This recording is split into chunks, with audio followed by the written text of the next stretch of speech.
Welcome to another exciting and elucidating episode of the Omni Talk Spotlight Series. I am your host, Chris Walton. And I'm Mezzenga. And we are the founders of Omni Talk, the fast-growing retail blog that's all about the companies, the technologies, and the people that are coming together to shape the future of retail, or as we like to say, and the media company that focuses on tomorrow's companies today. I never get old saying that. I love that tagline. And we've said it several times on the show. Yes. And we've heard it said on stage many times as well, that the success of your brand or your retail organization in the future depends largely on the people making contact with your customers. Absolutely. It was once store associates. Yes. But the consumer touch points are changing so fast as tech is rolling out in this world of omni-channel retailing, particularly that whole dynamic has changed quite a bit. Mm-hmm. So joining us today is a veritable expert on that subject. I'm pleased to introduce Talkdesk VP of Global Industry Strategy for Retail and Consumer Goods, Shannon Flanagan. Shannon, welcome to the show. Hey, pleased to be here. We're excited to have you, Shannon. We met you at, I met you for the first time at Shop Talk. One of the top 100 retail influencers. Yeah, I forgot, Ann. That's right. We go way back, Yeah. Shannon and I. Yeah. I loved it when Chris and I first connected. He believes I actually maybe trained him on a product back at the turn of the century. I 100% think you did. We have to tell that story. So what Shannon's alluding to is we go back to my Gap days, which was probably around, we're going to date ourselves here, Shannon, but probably 2001, 2002, Prime maybe Gap even days. 2003. Yeah, the height of the Gap days. Yeah. And then Shannon, you went and joined the Gap, right? And as well. And so I spent 7 years and did a second tour of duty, came back out to drive strategic change there as well. So yes, we are ex-Gappers is what we Yes, be. we are ex-Gappers. And what you're called? Gappers? I mean, I feel Gappers. like you share quite a bond with folks that have gone through the experience. I bet. So better to be Gappers than banana-ers too, Ann. I think, or bananas or something like that. Yeah, there's no such thing as that, thank God. But yeah, I think we met at one point. Shannon was working for Retech, and she was designing our inventory management systems, and I was intimately involved in that. I can remember. I think it was her, but I was like, can it do this? Can it do this? I was one of those people like asking for like 1,000 product modifications. Yeah, right. Everyone's shocked, but yeah. So it's fun to have her back on the show and to get to just pick her brain today. I'm excited. Well, Shannon, let's get started. We know you're an ex-Gapper, but can you tell us a little bit about what Talkdesk is and kind of your role there? Yep. So I joined Talkdesk about a year and a half ago. Talkdesk is a modern day contact center solution. Our mission is to end bad customer service. Grown rapidly, only about 11 years old. So we are the disruptor in the Magic Quadrants. And we have over 2,000 customers in 96 countries, almost 300 customers globally for retail. And the reason why I joined is I'm super passionate about service. You kind of stole my thunder, Chris, but I'll expand, which is, I believe retailers have two primary objectives, which has been the same for the last several hundred years, which is great product and great service. Mm-hmm. And so many of them walked away from service being a differentiator. So when I was thinking about coming out of the business, so to explain that, I have been in the business since I was 18 years old. I worked at Famous Bar for any of those old timers that remember May Company. And when I worked in stores, you actually had secret shoppers who evaluated you on service. You could actually find people, right? And then having spent 4.5 years at Land's End, which is the gold standard, I believe, of call centers called back in the day because we didn't have all these channels yet. Right. And, I've had the opportunity to work, like I said, at Gap, 2 tours of duty. Macy's, and I'm going to show my age. I've done a lot of omni-channel transformation. I joke, it was so simple. It was just stores, direct mail, email, and online. But that was certainly Herculean efforts in terms of changing the way things are. Spent 4 years at Accenture. That's when I got to know Chris, and a couple of years at Slalom. And I've always been focused on helping retailers create the conditions for their employees to deliver amazing service for their customers. Yeah, wow, it's an incredible retail background. Yeah, fellow operator here. Right. Yeah, the part about secret shopping rings home to me too, Ed, because like I hadn't thought about this shit. I don't think I've talked about this either, but like I can remember my days as a store manager at Gap when I would go around with like a baseball hat and sunglasses, and I'd put on like gym shorts and like the ugliest shirt you could find to totally not look the part. Although I probably look like I do on a normal Saturday, but like I'd go in and secret shop my stores because it was such an important angle of how what you had to do to understand how well they were servicing the customer day in and day out. I wish that was still around. I mean, it probably is to some degree. respect. Well, there are, but I think so many organizations, and I'm stating the obvious, and understandably so, shifted from being, really customer focused and led, still led by product, but cost management became a really important thing. And I joke, though I think it's true, that the store labor budget's like the ATM of the P&L. Right. And so the disconnect between the consequences of, scaling down, and the reality is in most stores today, you can't find someone. No. And so one of the things that, I'm really passionate about is, are you creating experiences for your customer that makes it easy, that makes them happy? And would you want to shop yourself? Mm-hmm. Right. At the end of the day, like, is it hard to do certain things? Do you believe that you're cared about and important when you go into the stores, or certainly where my passion is the contact center. So we'll talk a little bit more about that. Yeah. I mean, that's a great tee up actually. I mean, and I was going to ask you too, like, you kind of casually mentioned there earlier that you've been through digital transformations a lot. And your point was kind of like, to some degree, or at least the way I read it is like, some of this is pretty straightforward, but yet it's very complicated to actually make it happen in the right way. So I'm curious, as you've seen the role of the customer support associate evolve, what have you seen? What changes have you seen within this work day in, day out that you can shed light on in terms of where things have been and, where things are now that really set the stage for the conversation? Yeah, I mean, the reality is the contact centers in most organizations, unless you are a D2C brand, where then you did recognize that that was the only channel in which somebody was going to experience your brand. But a lot of brands forgot about it. I mean, it was considered a cost center, like I mentioned, and there were metrics embedded somewhere in the VP of somewhat that nobody was really thinking about. And COVID, obviously, stating the obvious, and Deloitte will say accelerated digital engagement by 10 years. And there's a direct correlation between e-commerce and inquiries to the contact center. So another reason why I joined Talkdesk is that I felt like it got back on the map as a part of the integral part of the CX journey. Because any of you guys have done CX work, like it didn't even show up, right, as a point of entry. And now it might be the only time somebody interacts with your brand. Right. And then now the proliferation of channels. I mean, I feel like it's every day somebody else is getting into it, right? When we think about, now it's email, text, not just phone. And now we're extending to all of these different social platforms. And guess what? Service in the metaverse is coming, and video, co-browse, screen share. I mean, the expectations have changed. So your agent is as important as your store associate. And I think we all know huge budgets for training of store associates, but that has not been thought about. And so there are organizations that have started to pivot. We did a research report last year, and I should have the stats right, but it was in the high 80s of retailers saying they do recognize the role of the agent is changing. And that's where we can go tell our stories. And we really lead with the customer first, right? What are the friction points? How do you want to drive the relationships, right? There's this huge opportunity for you to make a real difference. And in a loyalty report we did at the end of last year that was focused on service, the number one driver of loyalty is first issue resolution.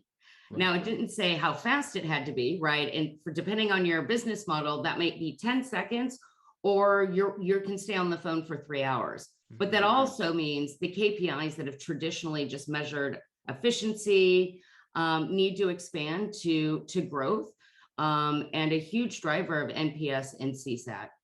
Yeah, and the question I have for you too on that, and it goes back to something you said a couple seconds ago, is when you talk about the consumer purchase journey, what you're describing to some degree talks about like how it's actually moved up the funnel, and is also more pronounced below the funnel too, at the end of the funnel, right? Like it's now like almost this dual entry point of something that retailers have to be thinking about.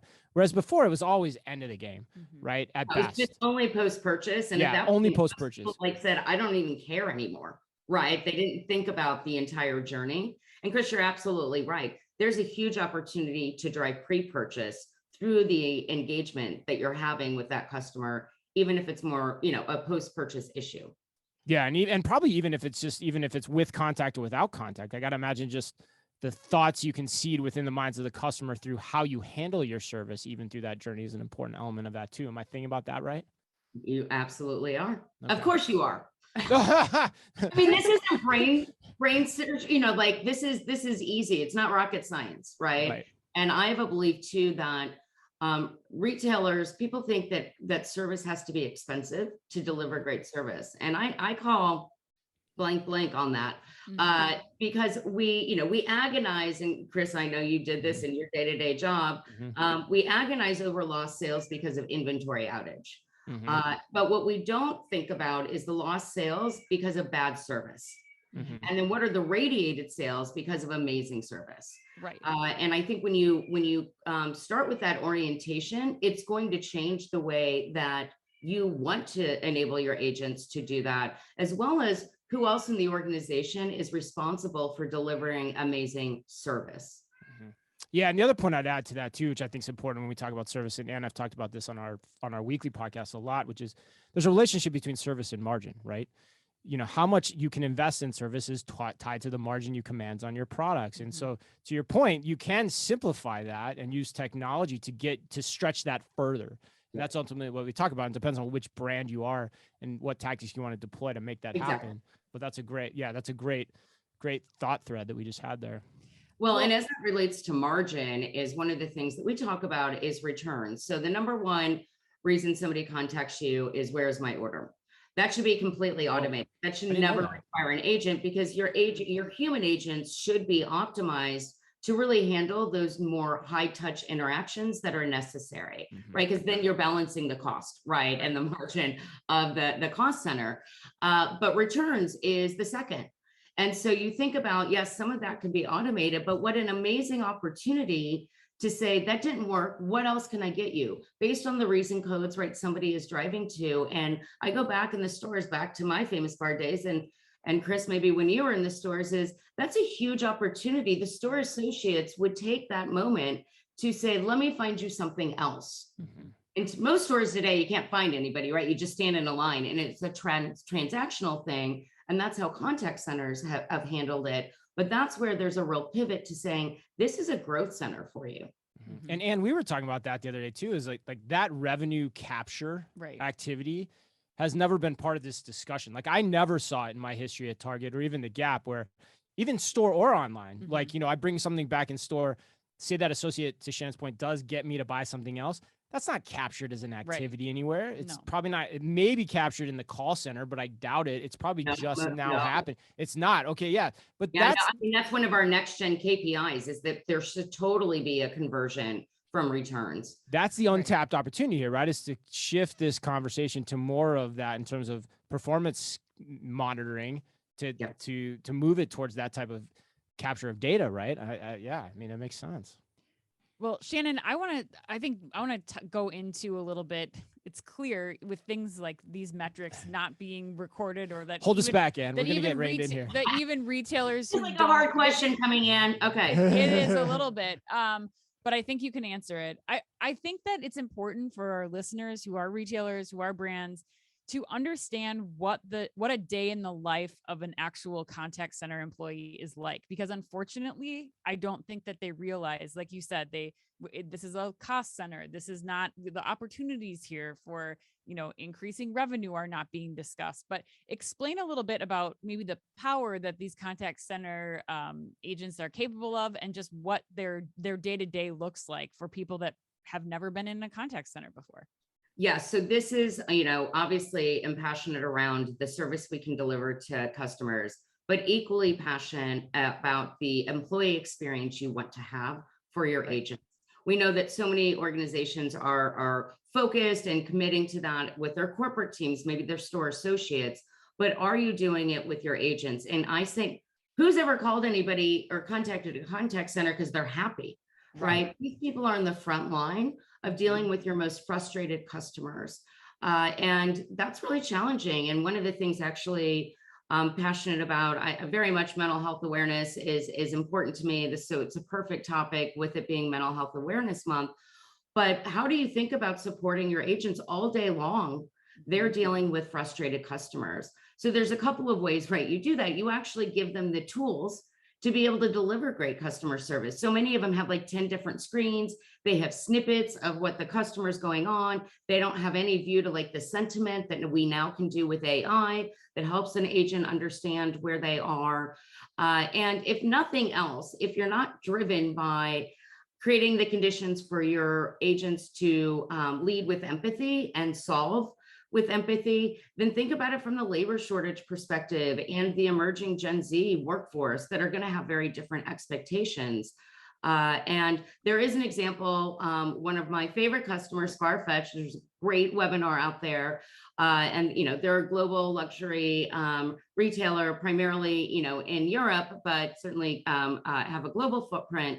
But they really understand the role of their agents. And they actually have an internal hotline that it's just anybody in corporate is on the other end where they create the space for their agents to process and unpack maybe some of those challenging experiences. So no, I don't think most of them think about that. Maybe they're more D2C brands, again, I think are closer to that. Those that have in-house contact centers. But the reality is a lot of people have outsourced this. And so, how are you connecting it to that? Because it's still those agents, regardless if they're, in-house or outsourced, are still representing your brand. Yeah. Shannon, I'm curious too, as you talk about the 10 screens that you mentioned, like, am I correct in assuming that is, as I'm imagining it, where those are 10 disparate screens, all functioning differently, maybe not all updating in real time as well, not based in cloud principles of digitization? Is that a good assumption? Like 1980s NASA, you have 10 computers. Oh, totally. Well, or honestly, like the retailers we used to work at in the last 5 or 10 years, like that's just how things, work. Is that what these customer service agents are going into these very intense conversations armed with? Yeah, nailed it. Right. And so you think about it, our own experiences that we've had, and we get frustrated and they're having to do this or that. It is because of that. And one of the other reasons why I joined Talkdesk, less from the emotional, driver on service, but the practical side is, retailers for the last several years have outlined digital, cloud transformation roadmaps. Guess what was not on there? Contact centers. Right. Really? No. So the majority of them on, not to be too technical, have been on-prem. And so we're seeing a ton of activity where the organizations are saying, oh gosh, I need to be on cloud one to be able to do everything I need to do around managing remote workforces, and also the enablement of AI and the ability to get that real-time information. So it is consistent in every pursuit I've been in that they have multiple screens. And dare I say it, one just told us they still have AS400. Not a shocker, but that's still even around. What's AS400? Yeah, well, yeah. Green screens. Green screens, Anne. Oh. Green screens. Oh wow. Yeah, that's the kiss of death right there. They've not died. They're still out there. I believe it'll only die when everybody who knows it is no longer working. Well, it's a really great point though, because I get asked all the time, and Anne does too. Like we get asked, how do I become a more digital retailer, right? How do I become more digital? And, a lot of times they'll look to like what the DTCs are doing from like an advertising and branding perspective. And at the end of the day, the way you become more digital is like you said, it's almost, you bring cloud principles across every aspect of the organization, first and foremost, whether it be call centers, finance, store operations, accounting, whatever. Like that's the true like linchpin for digitization. I think, would you agree with that, Shannon, from your vantage point and having led digital transformations? Absolutely. Right. And again, we come back to the complexity is so much more, but that the information and the opportunity through all of these different social platforms to engage, and then making sure that you're meeting the customer where they are. Some want to be on digital, like we've done research. I mean, and this is not going to be a surprise. the difference between how baby boomers engage and Gen Z engage are dramatically different. Like the range, like in video, right, is a highly desired way to engage with the brand and through service with Gen Z, and baby boomers barely, want it or use it or know how to. You're even so when you think about being able to do those things, and then I want to come back to the 10 screens. I'm super passionate around the notion of for Talkdesk and our retail experience cloud, it's a unified view. It's a cockpit view to all things that's related to the customer. We can now track all of that. We can bring it in. You got the APIs, right? As long as you've got those, we can bring that information into a workspace that is retail relevant, where you can see all of the activities that's related to social, SMS, right, et cetera, loyalty information, right, to understand that, the sentiment analysis, order management, all sorts of things. I could go on and on, that then allow it to be fast and connected and personalized and tailored for that customer when they're coming in, and that agent to be able to do what they want to do, which is to ultimately make people happy. I mean, this sounds magical, Shannon. Like with a snap, you're able to kind of convert 10 screens or even black and green screens into one unified dashboard that's stored in the cloud. How are retailers able to actually bring this online with you? Because while it sounds magical and wonderful, it seems like there's a reason that they've been working with 10 screens for so long. So what does the process look like to kind of onboard with Talkdesk, and what should retailers and brands expect? It's a great question. So it all depends on where a brand is in its digital journey, right? Okay. So those that have modernized their CRMs, right? Hopefully their e-com platforms are, but many are still homegrown. Their loyalty platforms, et cetera, right?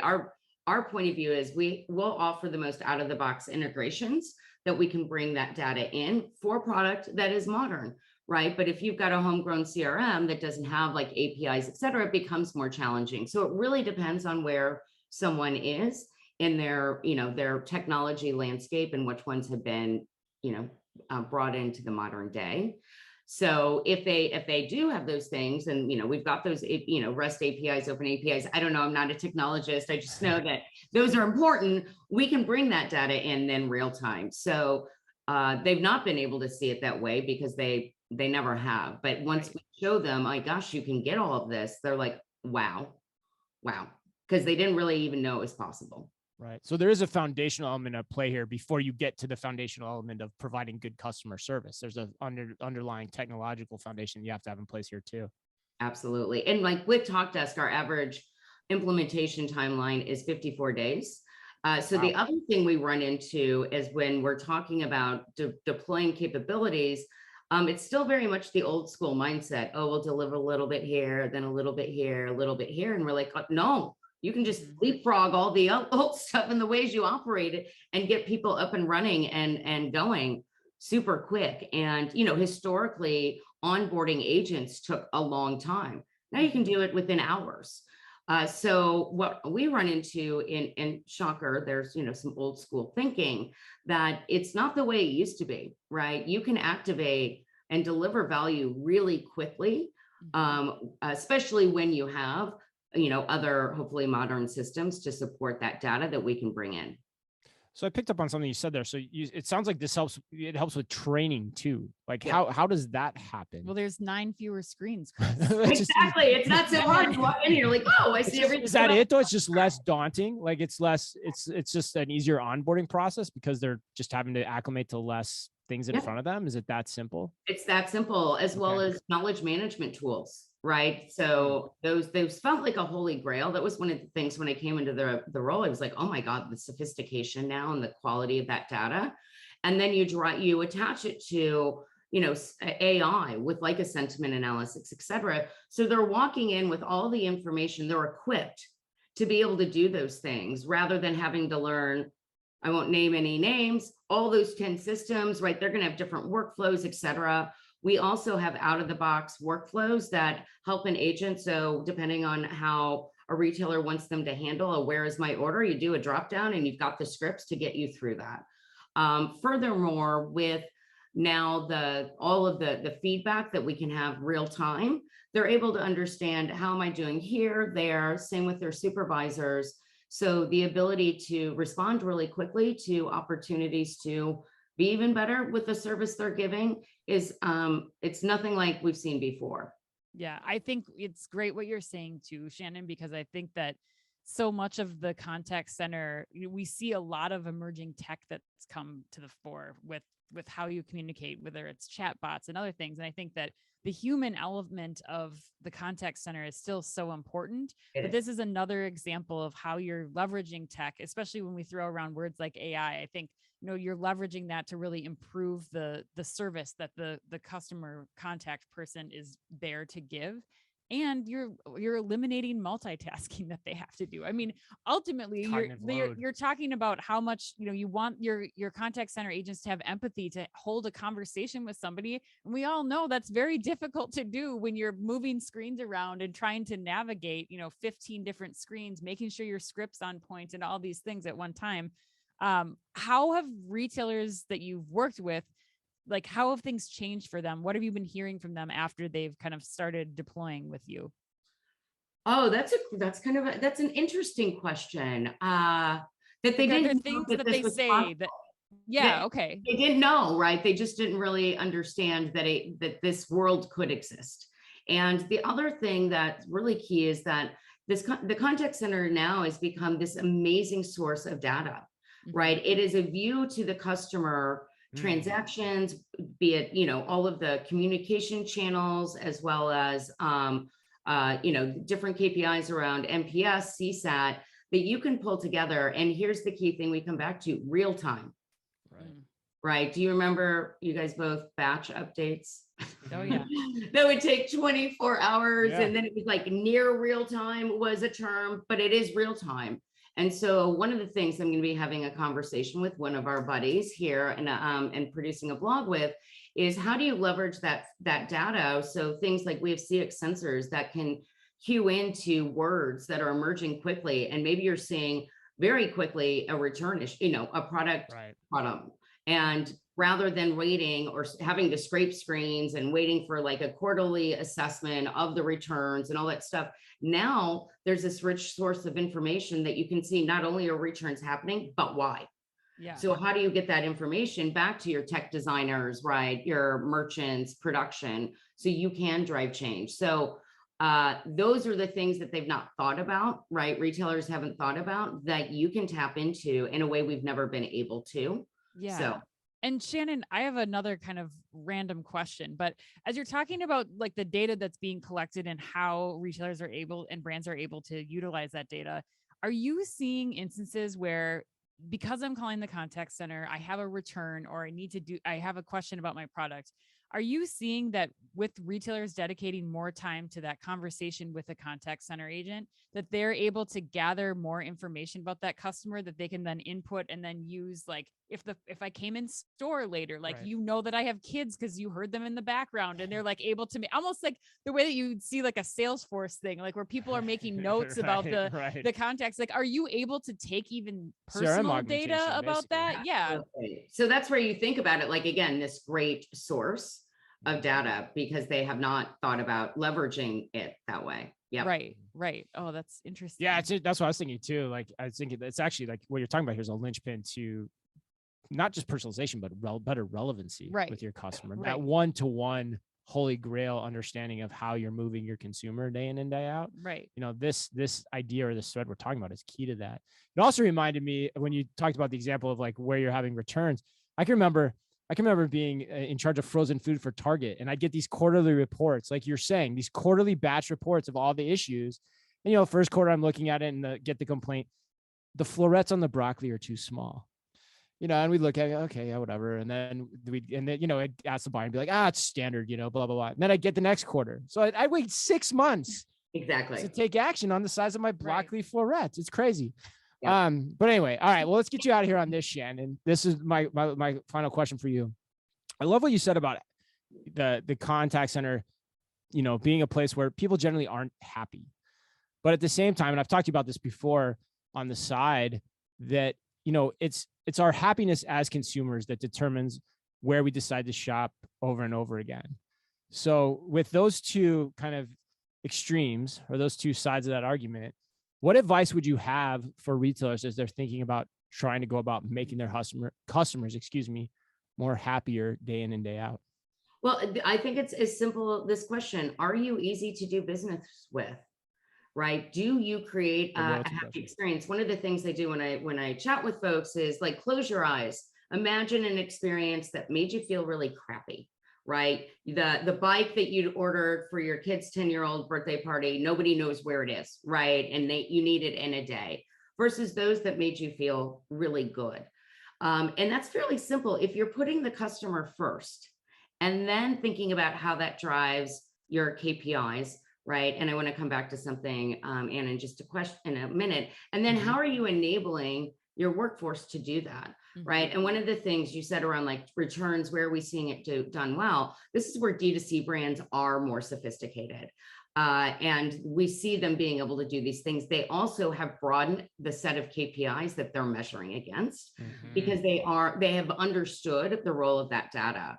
But when we think about, right, as we've built this experience cloud that we're really excited we're going to be launching in a couple of weeks, or might be launching, or already launched, I think, by the time we go to press, is a couple of things. So the capabilities around self-service for the customer, the seamless experiences, so that unification between not just like voice, SMS, chat and email, but then bringing in that social piece. But even more exciting is the stores piece. Because if I'm a customer, I don't care what channel I'm shopping with you in. I expect you to know me. And we all know that the store data and the digital data, like, not at all connected.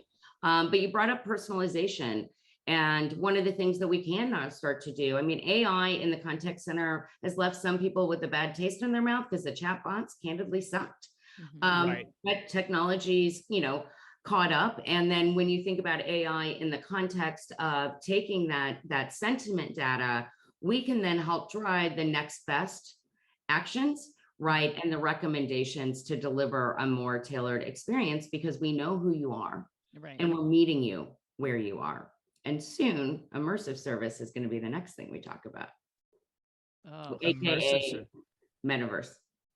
Oh, wow. Tease. Wow. AR. I mean, we're going to need avatar agents. So wow. I'm okay with I'd love that. to come back. That's one of my favorite topics. You're okay with avatar agents? Oh, yeah. I think that's great. I think that's a great use case of the metaverse. Not many it actually great is, probably. use cases, but I feel like being able to like actually have another person there, just feeling that you have another person there that you can look at, feels like there's a better connection that's building already. So I'm excited to talk about video, right? As an emerging channel. And I joke that it's like Web 2.5, right? It's the in-between step. The bridge channel, right? Yeah. Yeah, exactly. So it's the gateway. When you think about that, then how are we enabling agents to actually engage in the augmented reality worlds, right? That's not even really necessarily metaverse, but we see furniture companies, right? You can put a table in your room, and how do you enable your agents with the tools to be able to actually participate in that experience? It's not like true metaverse maybe, but again, the tweener. The bridge. So you're loving that, aren't you? I am. You are. I think that's a great idea. Wouldn't you rather, like, instead of having to go to a furniture store with somebody, be like, I'm going to put my little goggles on and let's go together and you talk to me about it. And then when I'm done, I just get to be home and fight with my husband at home about the furniture that we're going to buy instead of in the furniture store. Yeah. It's great. All right. Okay. Yeah. No, I think it's great for like the just overall returns in general. Like just to be, like you said, just to be able to simulate that conversation with somebody in front of you, like you would in a store. Yeah. And potential upsell. All right, Shannon. Well, that was awesome. We'll have to have you back for that conversation as that comes more to the fore. Yeah, you're more than welcome back, because this has been a total blast. For those of our audience that have been listening to this conversation, if they want to reach out to you, get in touch with you, learn more about what you do, what Talkdesk does, what's the best way for them to do that? Oh, multiple ways. So obviously you can go to Talkdesk and you can request a demo. And with our retail experience cloud, we're going to wow you and all the things. Nobody else is doing it in the industry. 2, LinkedIn. So Shannon Flanagan. And then last but not least, feel free to contact me directly. I geek out. This is my favorite time of my day is when I get to talk about these things. Yeah. I'm not, first time in software. So when I get to speak to retailers and talk about what's coming next. So that's Shannon.Flanagan at Talkdesk. I will not spell it because I assume it's somewhere. Yes, yes, it will be. But I would love to hear from folks and get a point of view and see where you're thinking and, potentially how we might be able to help. Awesome. Awesome. Well, thank you so much for sharing your thoughts on the evolving nature of customer service these days. Again, that was fellow retail top 100 influencer and Shannon Flanagan, ex-Gapper, yes, now amongst many other things. Now I'm a Talkdesk. Now we're ex-Gapper, now Talkdesker. Say that 10 times fast. That's almost impossible. But anyway, Shannon, thanks for joining us today. On behalf of Shannon and Ann and myself, as always, to everyone listening, hope you enjoyed this conversation. And most importantly, be careful out there.